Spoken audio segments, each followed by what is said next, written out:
So the other day I had this strange train of thought.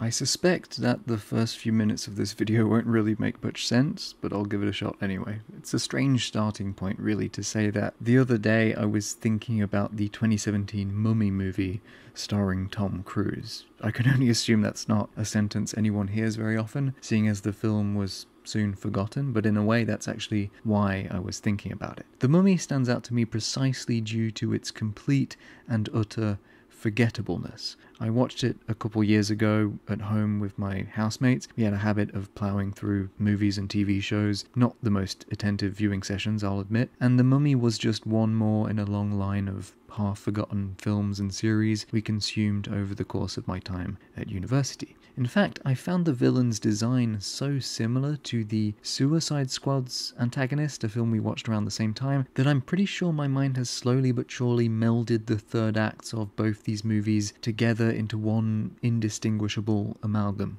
Of course, this is only appropriate considering the point I'm trying to make about the film's unmemorableness. But what really interests me and what sparked this particular train of thought is what this unmemorable quality evokes, in me at least, when placed in a larger context, when I take a step back. Because the movie isn't just a movie. The movie isn't just a movie.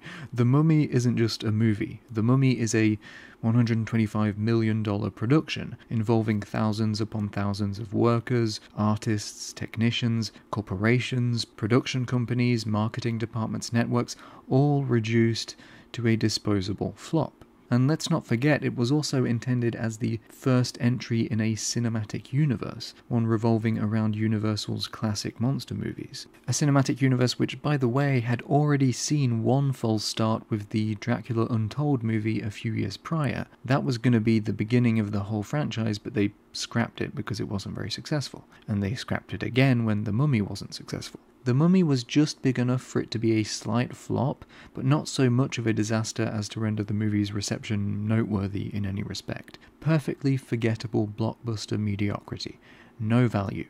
Already a joke before it was even released due to its first trailer being missing an audio track, but not really enough of a joke for it to remain within our collective consciousness. And that's exactly it. That such a great machine, the movie industry, could spend so much to produce so little, to produce such an insignificant product, such an insignificant object, is, in some ways, profound. Watching it after the fact, knowing all this, induces a strange kind of melancholy feeling of inadequacy. Its mediocrity, its existence as an entry in a failed franchise, its failed trailer, everything, it all contributes to an aura of junk.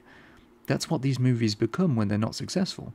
Just another piece of junk. When art becomes an industrialized, automatized commodity, produced as if in a factory, driven entirely by commercial incentives, a desire to reproduce another franchise's success, a rapacious enterprise really, it gains a secondary, unintended aesthetic potential. The same as a discontinued toy line, an abandoned theme park, the potential to be reborn anew in decomposition, a kind of aesthetic half-life. Because the work then becomes infused with its history, its failings as a manufactured product. Watching The Mummy with the knowledge of its trailer mix-up, its desperate and half-assed attempt to open up the film to franchise potential, it all imbues the film with an almost pathetic quality. I feel a similar kind of pathos when watching one of those TV shows that were cancelled too soon. It's the feeling of something set in motion, the intentions of many, whether genuinely artistic and sincere or purely capitalistic, suddenly halted by the unpredictable, or sometimes sadly all too predictable, vicissitudes of the market. The stops and starts, the ideas thrown at the wall, then left to decay in the dustbin of history. It's like a whole world has been created and then suddenly cut short. A movie franchise or TV series is a large project set into motion, and so when it is prematurely cut short, it retroactively imbues the work with a kind of dissatisfaction, caused by the dissonance between the promise of the product and its ultimate failure. Which makes me think of some things Walter Benjamin wrote about, but I'll get to that in a minute. And this dissatisfaction, or awareness of the failure of a movie or TV show or whatever, is a moment of realization that reminds us of the commercial reality of this kind of entertainment. It takes us out of the world of art as an abstract entity and reveals that ever-present dimension of the work, its commercial viability. And that's why I felt a bit sad the other day thinking about the 2017 Mummy movie starring Tom Cruise, because of that disconnect between the intentions of those behind the thing and the end result of the thing itself. The same sympathy I feel for a piece of junk or trash or garbage just lying there, silently, exhausted of all its potential.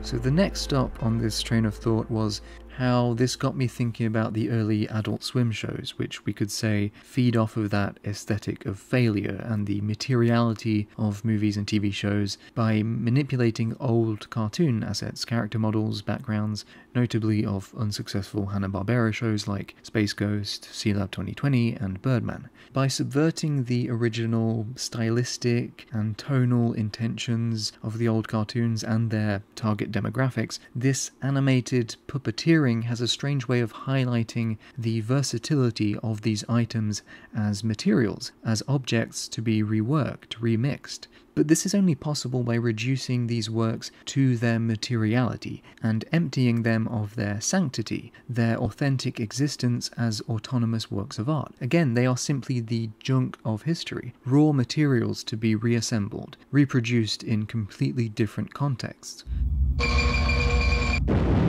Its creators call it recycling entertainment, taking a somewhat dated concept and giving it a 90s twist. Of course, it's not like Adult Swim shows were the first to reuse footage and materials from older works. In fact, it's been common practice for a long time. The movie and TV industries, due to their material and commercial nature, are perhaps inherently cannibalistic. I've recently been watching some old Irwin Allen shows for a different video I'm working on. He made a bunch of sci-fi shows in the 60s, like Voyage to the Bottom of the Sea, Lost in Space, and Land of the Giants, and he later became known as the Master of Disaster, because he produced many of the popular disaster movies of the 70s. And Allen's shows rely heavily on stock footage, props, and effects, either reusing materials from previous episodes of the same shows, or materials from completely different movies and TV shows. He was known for being somewhat thrifty when it came to budget spending on his shows, and certainly knew how to make the most of what he and his production team had on hand. In the introduction to his critical history of Irwin Allen's TV productions, John Abbott writes, "Stories about Allen are legion. Here was a man who used stock footage until it fell apart, yet forbade writers to refer to stock in their scripts and spent a fortune initially establishing a series. The Time Tunnel set was massive, and Land of the Giants the most expensive series on television while it was in production. Here was a man who, when told the cost of a spaceship for a lost-in-space alien, snapped, 'Let him walk' instead, and then let the show be cancelled rather than take a cut in the budget. The extensive use of stock footage, or even the building of a completely new story around action sequences from another source or a previous episode, was not a new phenomenon, nor was it unique to the Irwin Allen productions. The old Universal, Monogram, Republic, and Columbia movie serials of the 40s and 50s, to which the early episodes of Lost in Space and the heroics of all four Allen series owed an enormous debt, and the B-movies from the same studios and others, often employed material from other sources and earlier films to save on the budget, and as late as the 1970s, Universal, who started the trend with their Flash Gordon serials, were still employing footage from films such as Duel and Earthquake in series such as The Incredible Hulk. Like Allen, acclaimed productions from such cost-conscious British producers as ITC and Hammer frequently reused footage, performers, sets, and locations. Allen's notorious and skillful use and reuse of library footage also livened up the show beyond normal budgetary possibilities. Both The Enemy Below and The Lost World were plundered extensively for stock footage in Voyage to the Bottom of the Sea, which deserves some sort of award for most creative reuse of library footage. Every single set piece from the Voyage feature film was used at some point in the series, often more than once, as was a large chunk of the show's pilot in the Season 2 episode The X Factor. A lengthy piece of underwater footage with a bomb from Season 2 Episode 9, The Peacemaker, turns up in Season 3 Episode 19, as does the death of a crewman first filmed for The Menfish, while a sequence in an undersea cavern from the second season's The Mechanical Man turns up in the fourth season's The Terrible Leprechaun. Abbott also adds that Allen's series were the natural successors of the movie serials, and indeed, to find perhaps the most concentrated form of this kind of recycling of production materials, we need look no further than those classic serials.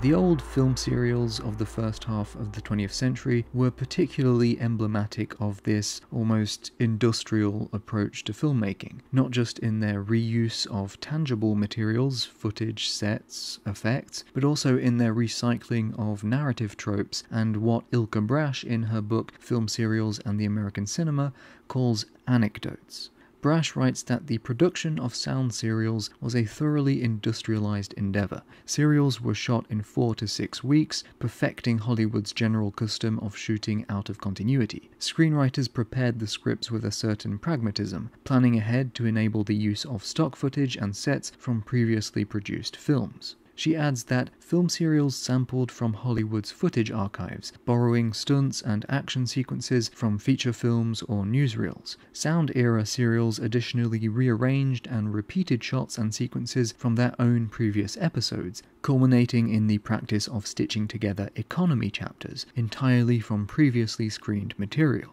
Film serials were thus the result of highly economized, compartmentalized, and efficient production processes that perfected Hollywood's appropriation of a Fordist division of labor. The repetitive formula that organized individual episodes was a consequence of such processes, but it made these processes visible at the same time. Whether it was through the use of stock footage or stock characters and plot points, serials were a profoundly combinatorial endeavor, and according to Brash, this was presumably part of the pleasure experienced by those who regularly consumed these works. She writes, "Instead of following serial narratives despite, or in ignorance of, their economic efficiency, viewers, readers, or consumers in general are well aware that, as Kathleen Luke argues, as a storytelling format, seriality comes with a well-developed set of aesthetic practices and pleasures for audiences that help explain the continuing popularity of serial narratives. Film serials in particular make no attempt to hide their serial industrial markers and formulaic grid,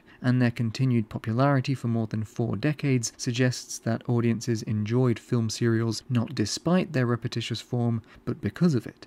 And talking of formulaic grids, the same goes for the kinds of pulp stories film serials were so often based on. Pulp Fiction author Lester Dent, perhaps best known for his Doc Savage character, wrote what he called the Master Fiction Plot, a short piece that lays out a formula for writing 6,000-word pulp stories. In the opening lines of this guide, Dent writes that the business of building stories seems not much different from the business of building anything else, and he goes on to explain coldly and concisely his process of assembling or building his stories, creating a truly formulaic process that we then see replicated in movie serials. And the building blocks of these constructions are anecdotes. Brash writes that anecdotes are endlessly reusable. That is, they are pre-produced segments ready to be appropriated in various contexts, sampling freely from newspaper and magazine novels, various coexisting media, the dime novel culture of the time, and notably from preceding film serials. Serials arrange and rearrange anecdotal elements, serial queens, large inheritances, mystic objects, jungle adventures, wild animals, dangerous vehicles, noted detectives, daring children, complex machines, and menacing contraptions populate the screens in ever new combinations. Similarly, Ruth Meyer, in her book Serial Fu Manchu, The Chinese Supervillain and the Spread of Yellow Peril Ideology, contends that seriality relies on iconicity, on emblematic constellations, and on recognizable images, figures, plots, phrases, and accessories that, once established, can be rearranged, reinterpreted, recombined, and invested with new significance, and thus constitute major parts of the serial memory that upholds complex serial narratives. It seems then that the history of popular media in the 20th century, more so than ever before due to the industrial nature of these productions, is the history of montage, collage, seriality, a history of collecting, reworking, and remixing junk.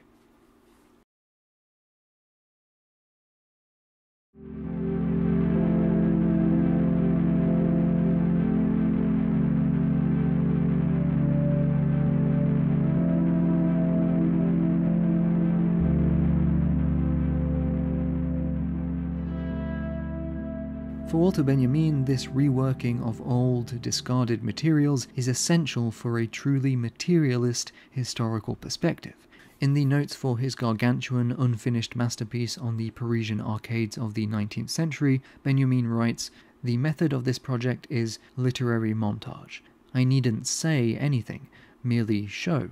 I shall purloin no valuables, appropriate no ingenious formulations, but the rags, the refuse, these I will not inventory, but allow, in the only way possible, to come into their own, by making use of them. The first stage in this undertaking will be to carry over the principle of montage into history, that is, to assemble large-scale constructions out of the smallest and most precisely cut components, indeed, to discover in the analysis of the small individual moment the crystal of the total event." As the translator's foreword of the English edition clarifies, it was not the great men and celebrated events of traditional historiography, but rather the refuse and detritus of history, the half-concealed, variegated traces of the daily life of the collective, that was to be the object of Benjamin's study, and with the aid of methods more akin, above all in their dependence on chance, to the methods of the 19th century collector of antiquities and curiosities, or indeed to the methods of the 19th century ragpicker, than to those of the modern historian. Not conceptual analysis, but something like dream interpretation was the model. The 19th century was the collective dream which we, its heirs, were obliged to re-enter, as patiently and minutely as possible, in order to follow out its ramifications and finally awaken from it. Benjamin did not seek to simply write out some observations on the birth of 19th century consumer society. He wanted to assemble a number of notes, quotes, fragments that, juxtaposed with one another, would reveal something, show something. Central to this endeavour is the figure of the ragpicker. Benjamin described two quasi-archetypal figures of 19th century urban life, the flaneur and the chiffonnier, or ragpicker, both figures evoked by Baudelaire, whom Benjamin often wrote about. But for Benjamin, the flaneur was a bit too dreamy, detached, passive, whereas the ragpicker, on the other hand, takes an active part in historical remembrance through the act of collecting, assembling the refuse of history.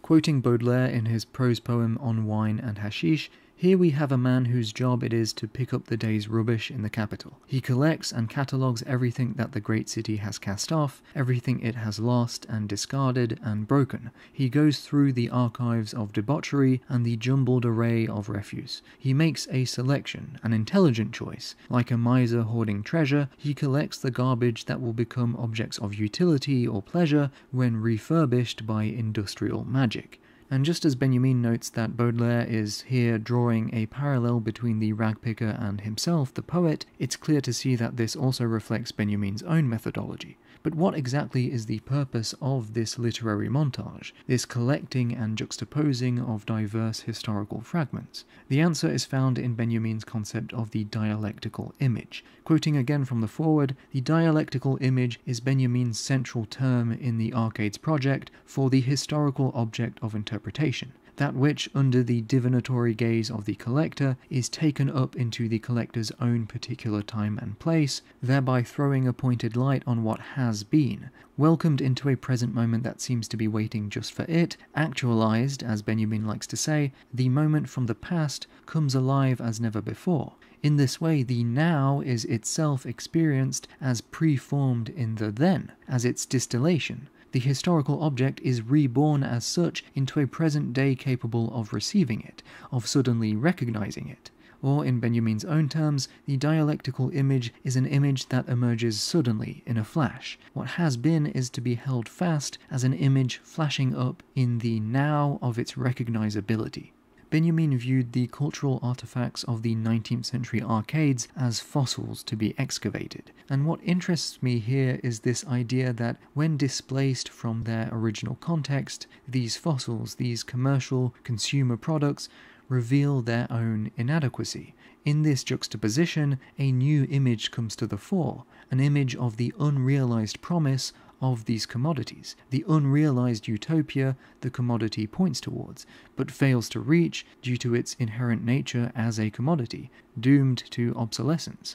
Benjamin went against the popular narrative of historical progress, seeking to demystify what he called the phantasmagoria, the illusion of technological progress that permeated modern society. In her book The Dialectics of Seeing, Susan Buck-Morse writes, "How could this phantasmagoria be seen through? How could the mythic metaphors of progress that had permeated public discourse be unmasked and exposed as the mystification of mass consciousness, particularly when the big city glitter of modernity seemed to offer material proof of progress before one's very eyes?" Searching the historical records for counter-evidence, Benjamin used all the scholarly imagination at his disposal to discover within them counter-images that rubbed harshly against the grain of the semantics of progress, with its unmediated identification of technological change with social betterment, and its imagery of the inevitable coming of a heaven on earth, where the megalomania of monumental proportions of bigger is better equated both capitalist and imperialist expansion with the progressive course of history.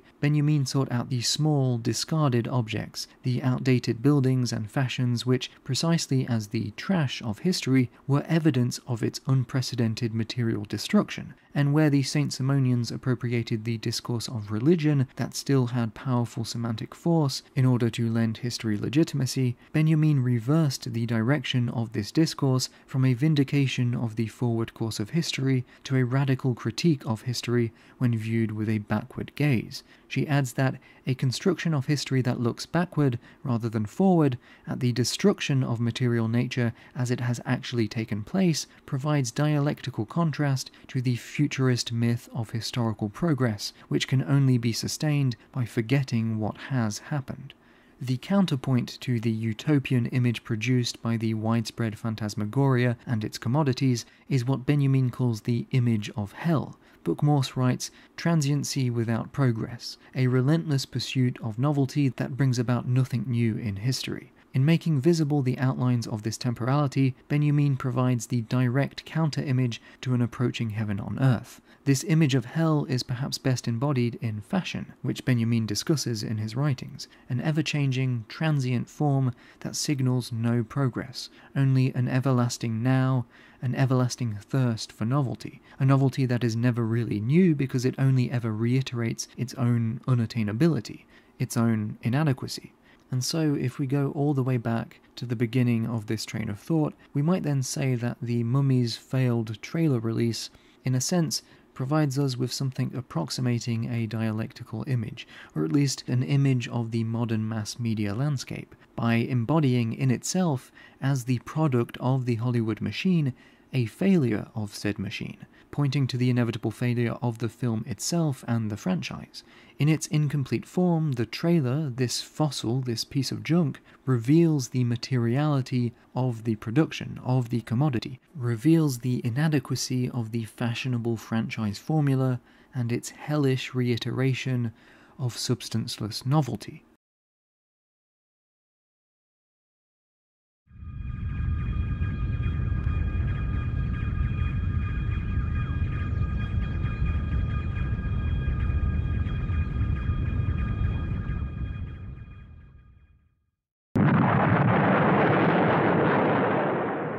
Wir, die Dada, haben diese Bombe zum Platzen gebracht.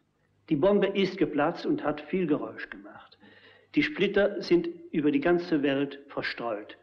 Was machen die Museen heute? Sie suchen die Splitter zusammen und wollen sie in ihren Ausstellungen dem Publikum als Reliquien vorstellen. I saw no reason that old tickets, pieces of driftwood, wire, wheels, buttons, rubbish from attics, should not be used for paintings on an equal footing with pigments manufactured in paint factories. The field of photomontage has as many possibilities as there are changes in the environment. Photomontage creates from totally disparate elements a new unity, which reveals a conceptually new image of the chaos of an age of war and revolution.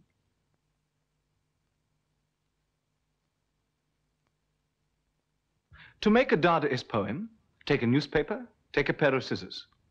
Choose an article as long as you are planning to make your poem. Cut out the article. Then cut out each of the words that make up the article and place in a bag. Shake gently.